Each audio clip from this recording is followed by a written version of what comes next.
to the Renovation Revolution webinar. My name is Mario Giordano. I'm the head of public and government affairs here at Signify. This webinar belongs to our effort to deliver our purpose. And what we try to do as our purpose is to unlock the extraordinary potential of light for brighter lives and a better world. The title of this webinar is the Renovation Revolution, but before the Renovation Revolution, the lighting industry and Signify have already seen another revolution in the last 10 years, which is the lighting revolution into the energy efficiency. We have seen how LED lighting and connected lighting have been able to deliver energy efficiency or better maintenance, a longer lifetime of the lighting installation. Signify as the most important, the biggest lighting player in the market. We design, manufacture, deliver, install, and take care of light sources, luminaires, and system and services all around the world. We are present in more than 70 countries all around the world, with a turnover of approximately 6.7 billion in 2023. We are by far the #1 in connected lighting, in LED, and in conventional. But today we have invited our partners and our ecosystem, which has been also involved in what we consider a major milestone in 2024. Signify in June 2024 delivered the first climate transition plan. The climate transition plan that sets, according to the framework defined by We Mean Business Coalition, 4 main A's. The first is the ambition. So how to become, to reduce emission, reducing the emission by 90% before the 2040. So the first A is about ambition. So reducing step by step, 25, 2030, 2040, from 40 to 90% of the emission. But in order to achieve this ambition, we need to take serious action across the entire value chain. And in order to do that, and today this webinar belongs to this activity, to the area of advocacy. We need to make sure that policymakers, association, trade association, manufacturers, suppliers, everybody is involved into this climate transition plan. And then we feel ourselves, and we need to be accountable for that, to make sure that we report our progress, and this will be available in our annual reporting that you can find on our website. Also to make sure that this transition is just versus our colleagues, our employees, our suppliers, all the people working in our ecosystem. And also, we don't need to be alone into that. For example, the climate group, which is later we will hear from them about the Renovation Revolution program, has been one of the several stakeholders that we have involved in what is called the stakeholder consultation. Now, I think that just to make things a little bit more practical, think for a second that the lighting business is responsible for 2% of the global CO2 emission. Now, we have the possibility through lighting to reduce the CO2 emission using energy efficient connected LED lighting up to 1%. So we can divide by 2 the emission. And 2%, even if it looks like a small number, is the same amount of CO2, which is the emission of the aviation. So we have in our hands a very powerful tool which can help to achieve the better place in which we are going to live, reducing the emission and trying to mitigate as much as possible the effect of the climate change. I give you also an example of the tools that we are putting in place, because we said ambition, action, and advocacy, and accountability. When we take action, we also try to provide to everybody some kind of tool. So the climate transition plan is available on our website, so everybody can download, read, and also take inspiration from that. We have recently also launched another tool, which is called the Green Switch Saving Calculator. This calculator is accessible through the QR code that you can find on this slide. or on our Signify, www.signify.com, where you can easily calculate if you are a city, if you are a business, or if you are, or just for your house, for the residential application, you can calculate high level what is the energy reduction thanks to LED, which is the energy saving in terms of money, and which is also the CO2 reduction thanks to the energy saving that you have just realized. So let's imagine, for example, that we are able to switch to LED, efficient LED and connected lighting the entire the remaining conventional lighting. We could save 420 million tons of CO2 emission. We can reduce the energy of 870 terawatt hours and terawatts, and which is the equivalent of the emission generated by the aviation industry, and it's enough to power all the electrical vehicles that are now in our cities and on our roads. So again, a very powerful tool. But we are not here just to talk about Signify. We have, and this is, as you have seen before, very important for us to team up with our ecosystem and with our partners. This is the reason why we have invited to give his perspective and the perspective of the climate group, one of the most important NGO in the climate action. We have invited Sam Kimmins, so thank Sam for being here. Sam has a very long and a lot of track records in sustainable action in the shipping industry, the aviation, food, and in construction, and now also in the NGO with the climate group.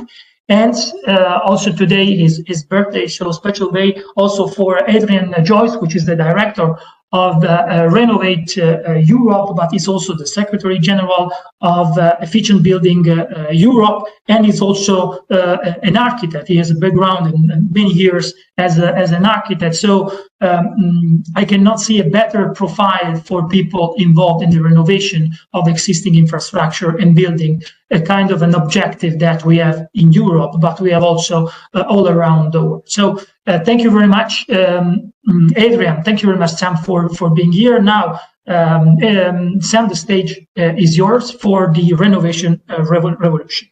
Thank you very much. Thank you very much, Mario. And what I'll be talking to you about today is how we're working with Signify and other companies to drive forward that second revolution, the renovation revolution, after a decade of lighting industry revolution. Before I go into that, I want to talk briefly about the climate group, just to introduce who we are and what we do. The Climate Group is an international not-for-profit with the goal of a world of net zero carbon emissions by 2050 with greater prosperity for all. We work with powerful coalitions of businesses and governments focusing on significant system change. We get excited by big change, not incremental change. We work primarily in energy, transport, built environment, industry, and food, working with both businesses and through our Under 2 coalition with subnational governments. Just to give an example of some of our programs, here you can see the 100s programs, RE100, EP100 and EV100, working across renewable electricity, energy productivity and electric vehicles, looking to create systemic change globally in each of those systems. And our newer programs, Concrete Zero and Steel Zero, which are about creating markets of zero carbon concrete and zero carbon steel. And last but certainly not least, our Under 2 coalition, which brings together over 100 subnational governments, all committed to climate action. And that represents governments from California to South Australia.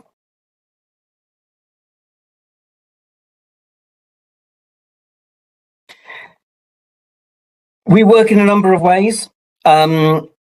Won't go into too much detail on this, but one of the primary ways that we work is to leverage those networks of governments and businesses to drive policy to enable systemic shifts in those large transport, energy, and food systems. And as I say, we are very much focused on big impact. In RE100, over 400 companies have now made the commitment to using 100% renewable electricity. Together, they have electricity demand greater than that of South Korea. So if RE100 were a country, they'd be the 10th largest country in the world in terms of electricity demand. This is not only incredibly powerful just in terms of the effect of those companies moving to use 100% renewable electricity, just the level of demand, over 400 terawatt hours per year. It also is an incredibly powerful signal to governments that businesses mean action. They really mean this. They're really putting their money where their mouths are to drive change. And that's really helpful in giving governments the confidence to drive policy change.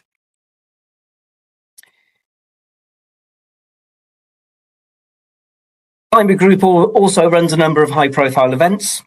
We need to get the word out there and to help convene the important stakeholders across the environment space. We have Climate Week New York City and hope to see a number of you there in a couple of weeks at the end of September. We also run the US Climate Action Summit and our Asia Action Summit through the year. And of course, we are very present at COP. So on to the subject at hand, the Renovation Revolution. This is part of our energy efficiency work, which, Climate Group is 20 years old this year, and we've been working in energy efficiency since 2007. We really ramped up that work in 2015, working with Signify on the LED lighting challenge. And that was working to accelerate adoption of LED street lighting in cities around the globe by 2025. I understand the figure is now 80% of public lighting is now LED. So huge progress in that, in what Mario accurately described as a lighting revolution in just 9 years. And secondly, EP100, which was started in 2015, working to I've mistakenly put the wrong caption here, but our EP100 brings together companies that are committed to doubling their energy productivity, which really speaks to the new COP agenda to double down and triple up. Double down on energy efficiency and triple renewables capacity. And those EP100 members now number 120, with $700 billion in combined annual revenue operating in 157 markets. This is really a major global force for energy efficiency across a number of different sectors. And those companies, again, are putting their money where their mouths are. They've reduced they've reported reductions of 395 million metric tons of CO2 to date, saving 1,240 terawatt hours of energy. Again, more than the annual electricity use of Japan, Malaysia, and Singapore combined. The way P100 works and the way our energy efficiency programs work is through both the large commitment, but also through very specific programs that deep dive into key areas of the efficiency agenda. And one of those that we started this year with Signify was the Renovation Revolution. Why renovation? Well, most of you on the call will be familiar with the scale of the challenge. 40% of energy consumption is in buildings, and 75% of buildings have poor energy performance around the world. Now, that is both a huge challenge, but also a huge opportunity. If 75% of buildings have poor buildings performance, if we improve that, that can make a huge dent in 40% of global energy consumption. The challenge is that current buildings last a very long time, and 80% of current building stock is projected to still be in use by 2050. We can't just build our way out of this. We need to renovate existing stock. The challenge in Europe is that renovation rates stagnate at around 1%. per year. And using my very basic maths, I reckon that would take about a century, 100 years, to upgrade the current stock to a good standard. So the pace of renovation needs to at least double by 2030 for the EU's targets to be on track. Now, I'm going to have one big caveat here. I'll be talking about Europe because this is where we started the renovation revolution, because there was a policy opportunity. The lessons learned from this are internationally applicable, and we do have a big ambition. We would like to see renovation revolution happening around the globe, and we'd like to be helping to accelerate that process. But let's start small. Let's start with one of the world's biggest economies, the European Union. The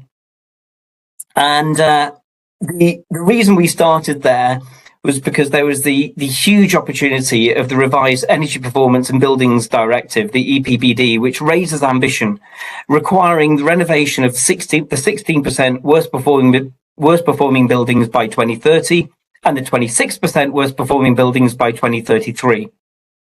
And now, what's clever about the directive is that the ambition is set at the European level, but implementation is set at national and subnational level, so that it's regionally appropriate.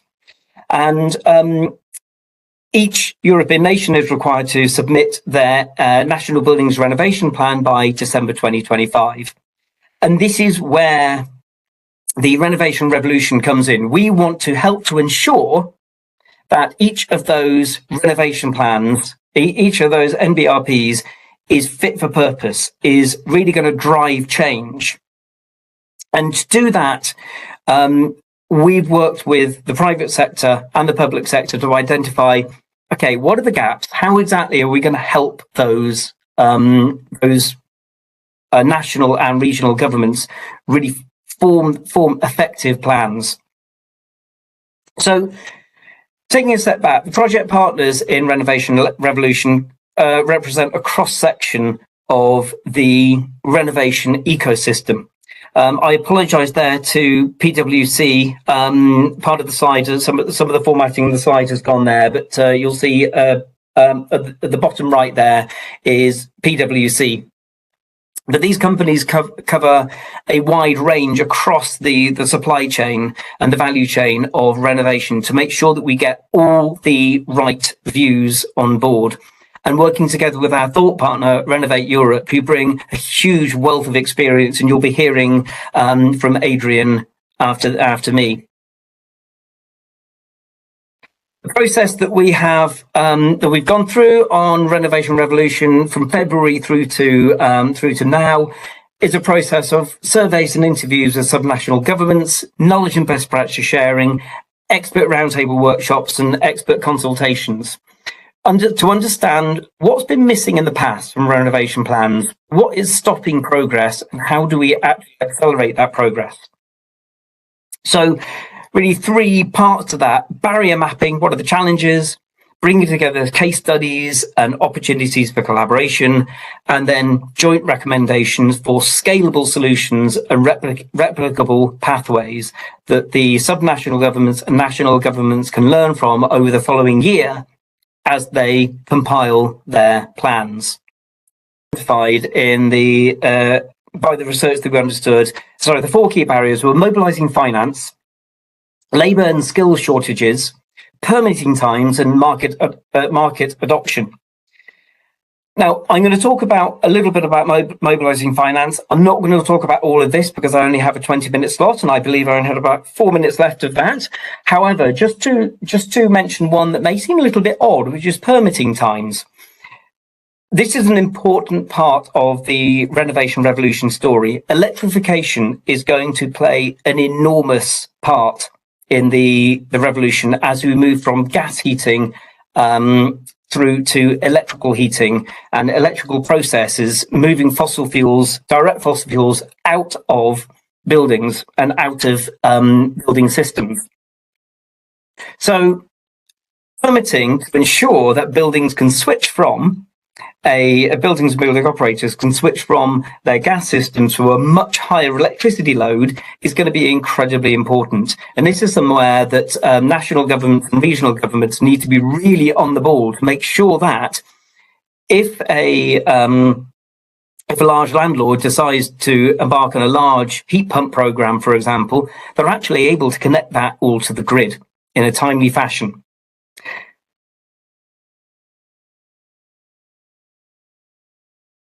Just going to the first of those, mobilising finance.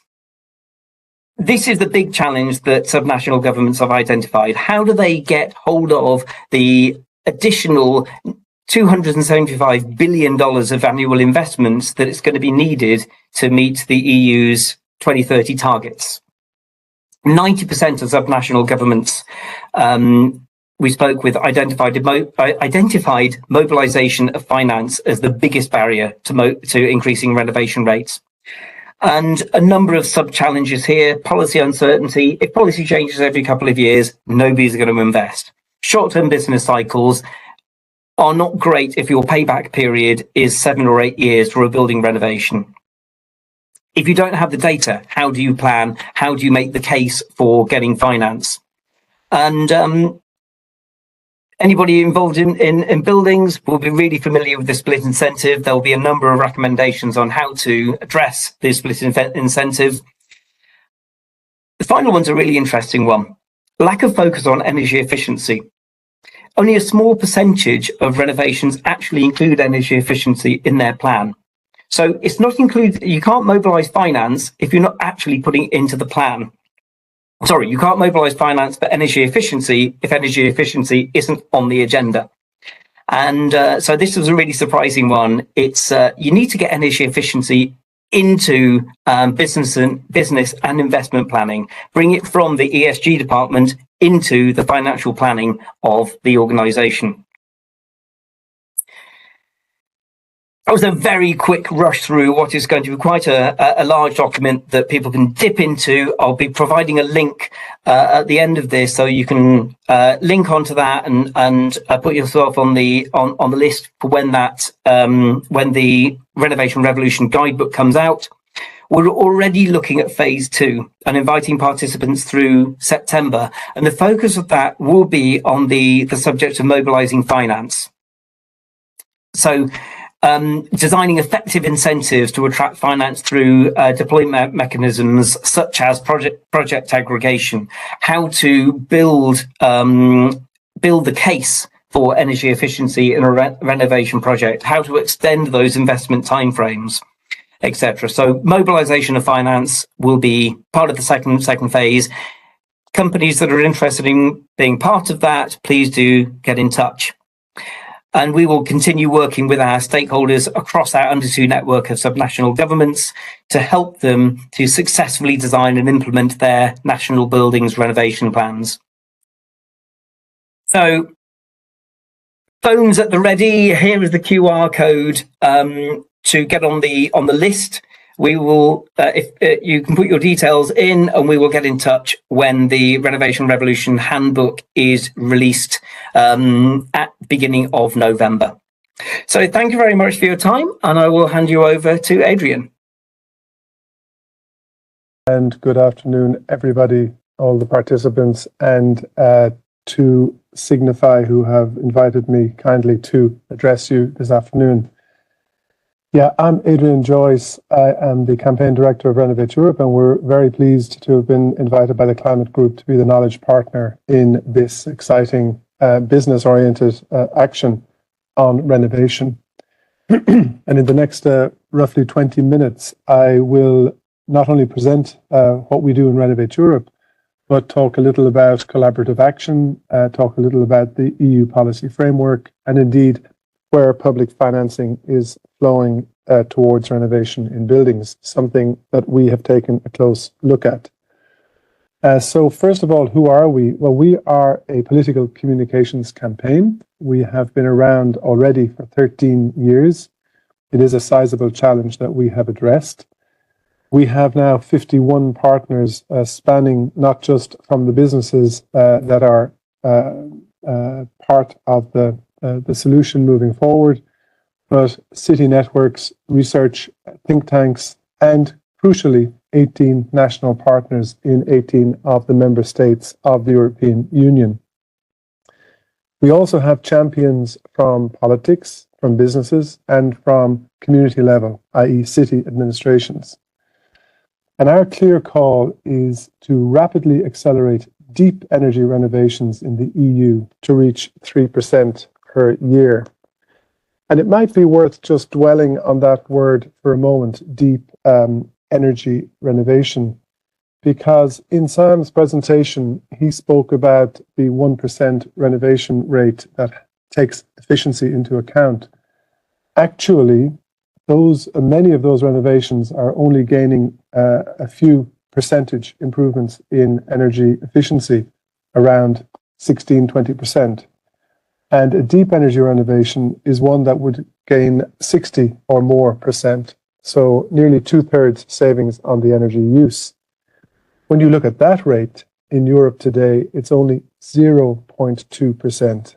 And really, in our campaign, we say that that's the renovation that counts.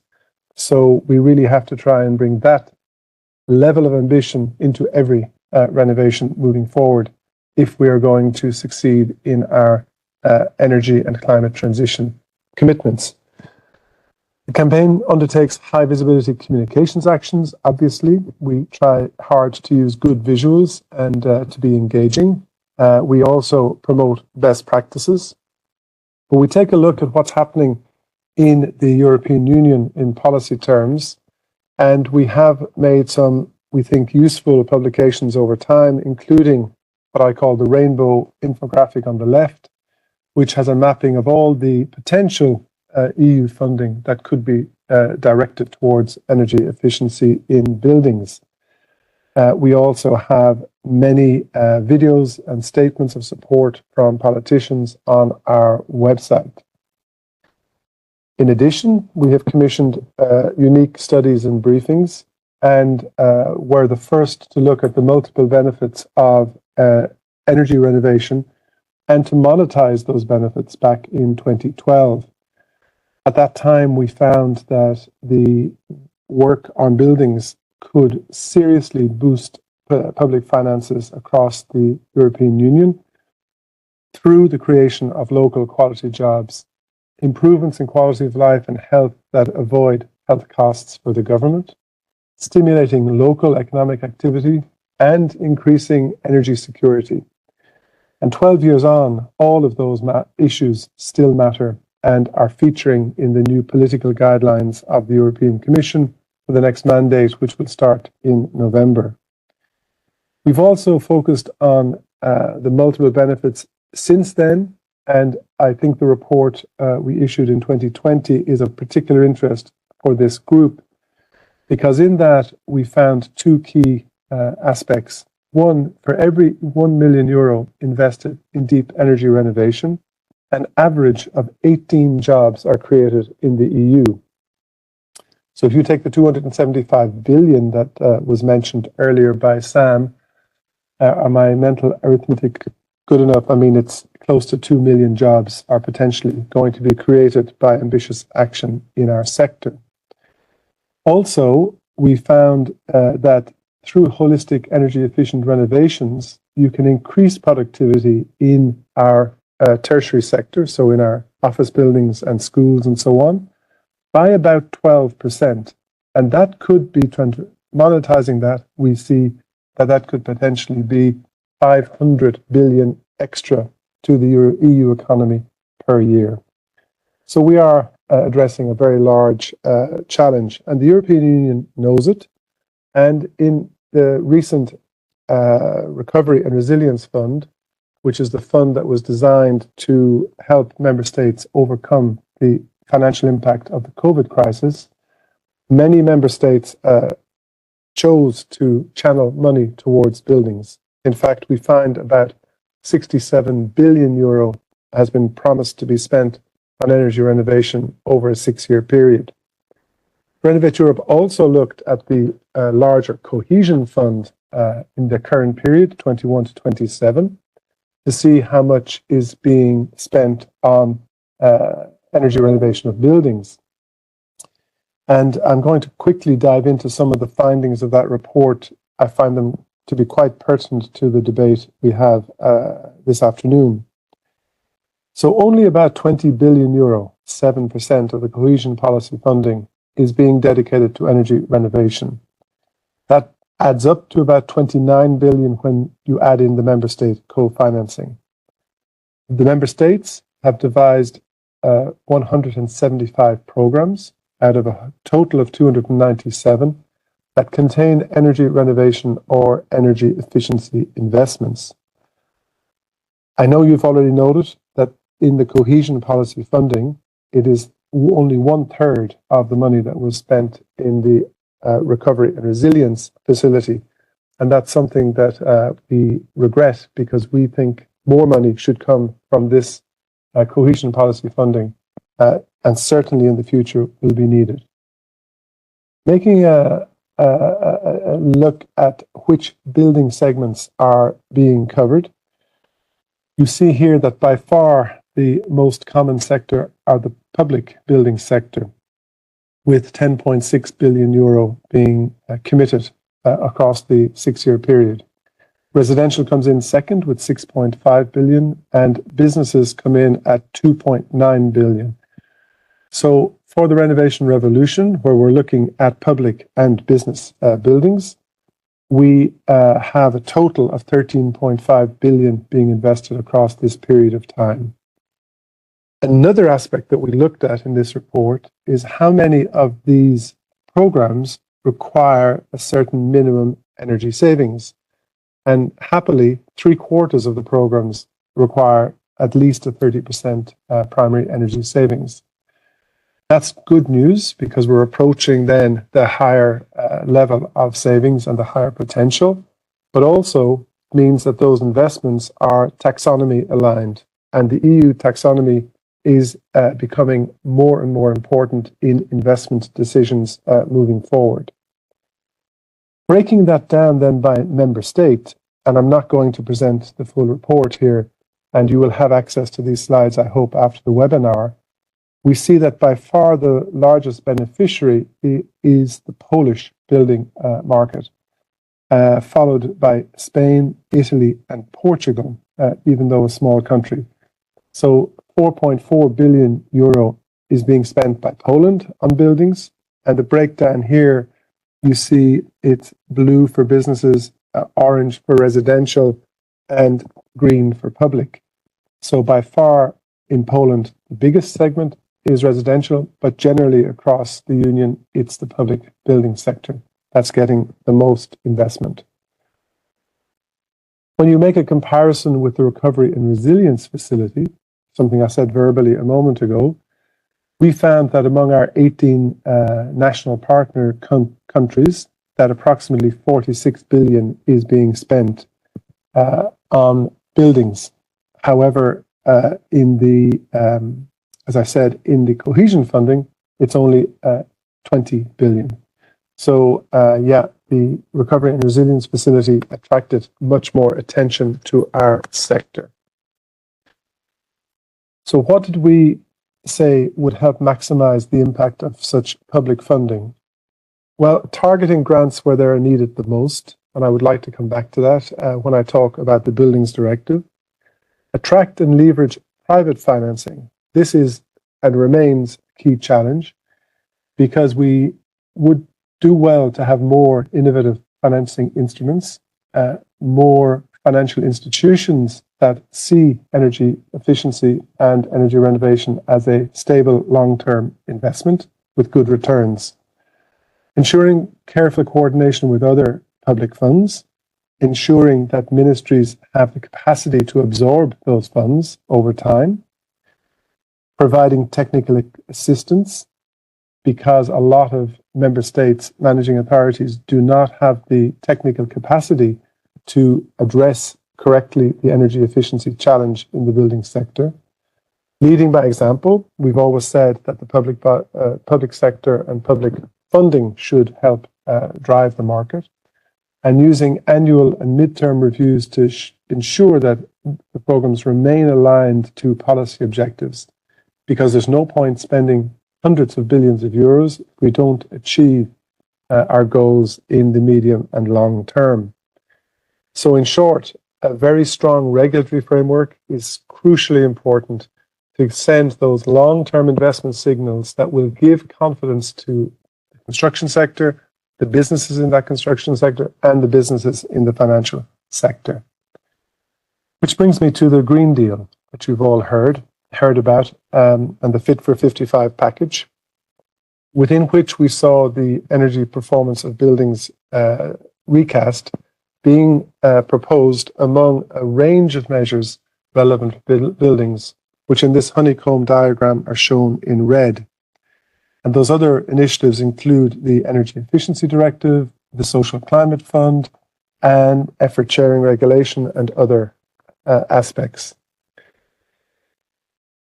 Looking at the context within which those buildings-related policy instruments have been designed, and again, Sam, thank you. You have already introduced some of these numbers, but maybe it's good to repeat them. We think we have about 24 billion square meters of permanently occupied floor space across the European Union, of which a little above 70% is residential. But 75% of those buildings have a poor energy performance.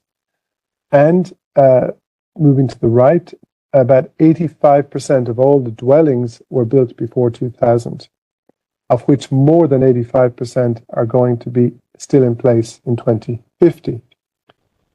Now, when you look at the energy consumption, we now are being told by the European Commission that the consumption of the entire sector has gone up to 42% of all primary energy. So it's going in the wrong direction.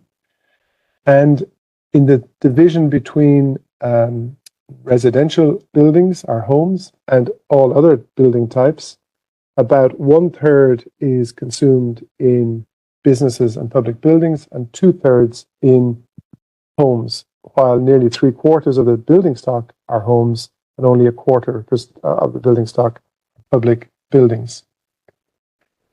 Last point on this slide, bottom left, you see that approximately 11% of existing buildings undergo some level of intervention, I would say, rather than renovation. What I mean there is this 11% figure captures even the replacement of a fridge or the redecoration of a living room or the repainting of a facade. When you look at energy issues, it is just 1%, and within that, only 0.2% of the building stock get a 60% increase across each year. So what is the EU what targets have we set for ourselves? Under the Renovation Wave strategy, by 2030, for the building sector alone, we intend to reduce its greenhouse gas emissions by 60%. We target reducing the energy demand, the overall demand, by 14% through the deep energy renovation of 35 million building units. Now, those targets are achievable if we are focused and we urgently act starting today. And that's one of the big messages from the Renovate campaign. And we're delighted to have the support of the Renovation Revolution in working towards these goals. Moving on, in 2040, we expect a new target will be set to have a 90% net greenhouse gas emissions reductions by 2040 as compared to 2020. But that's for the incoming European Commission to decide on. And there is already a fully adopted headline target for 2050, which is to make all buildings zero emission buildings, meaning no operational carbon from any building in the EU, as part of a climate neutral economy by that time. The main instrument that's going to be used is the Energy Performance of Buildings Directive. I'm not going to talk through these main changes that are here, main elements, but I would like to just do a quick deep dive into maybe two aspects of the directive, which was adopted and published in May of this year. The first is the National Building Renovation Plans. These are plans that will be prepared by the national governments that are expected by the European Commission to be effective strategies that will be implemented with real programs that will affect change in the sector. Why do I emphasize those words? It's because earlier attempts at having such plans in place led simply to listings by many member states of programs that they have in place without any strategic vision about how to achieve the long-term goals. Those plans should be due before the end of 2026 and should be in full implementation mode immediately thereafter. And there's a large opportunity for us as stakeholders to be involved in the preparation of those plans, because the directive requires member states to have a properly structured, full-scale public consultation on their proposals. So we certainly intend to be active through our national partners, influencing and hopefully helping those plans to be really practicable and implementable on the ground. We are currently running a project, we're a partner in a project called EPBD.wise, and that project is designed to help member states implement these plans.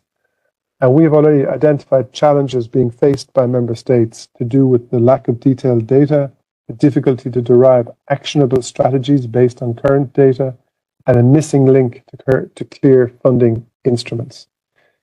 So a lot to be done on this key instrument moving forward.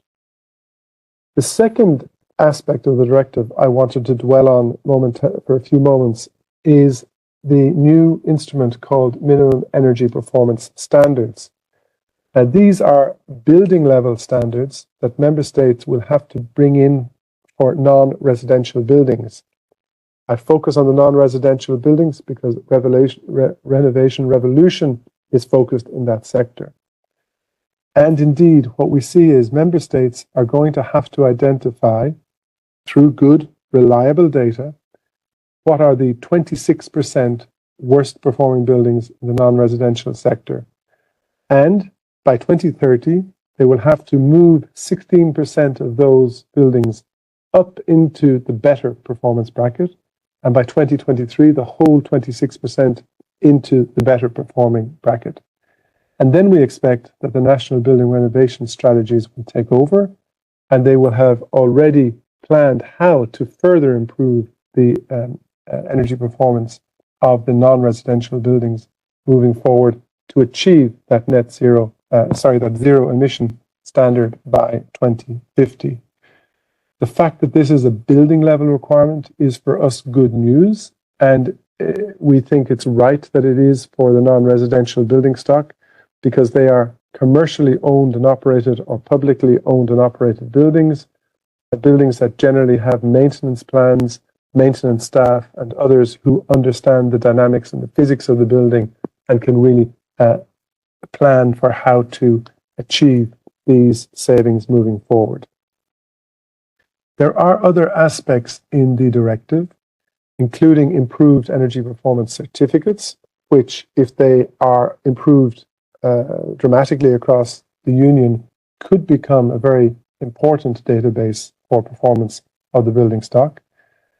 Also, building renovation passports that set out the individual roadmaps for how the individual buildings can be renovated across time, so that it is not a huge upfront capex, but it is a spread out capex where the operational costs go down and you build a business case for renovating your building. Why is it all worthwhile? It's all worthwhile because of what I said earlier. We will create quality jobs. We will alleviate energy poverty in the residential sector. We will increase energy security, because by reducing heating and cooling needs, we can reduce the reliance on fossil fuels. And we have actually worked out with one of our company partners that if we achieve those minimum energy performance targets that are in the directive, we would save the equivalent by 2030 of 41 billion cubic meters of gas. A last point that I think is important is the EU is currently the world leader in energy efficiency regulation and and implementation, and maintaining that global leadership is going to be good for our competitiveness moving forward. So what are the opportunities ahead?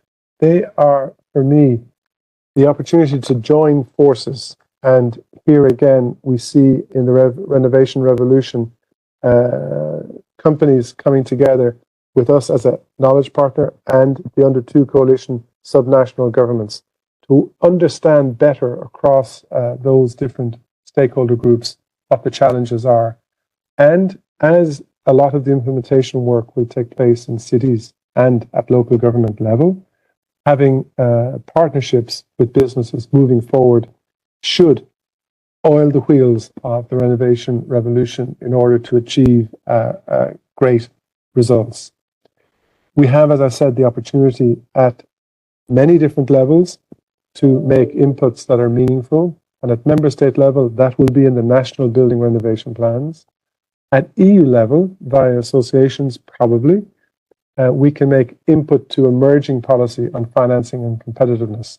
And here in particular, we will look to the future negotiations on the EU budget, so-called multi-annual financial framework, to try to ring-fence more money in a better format for building renovation.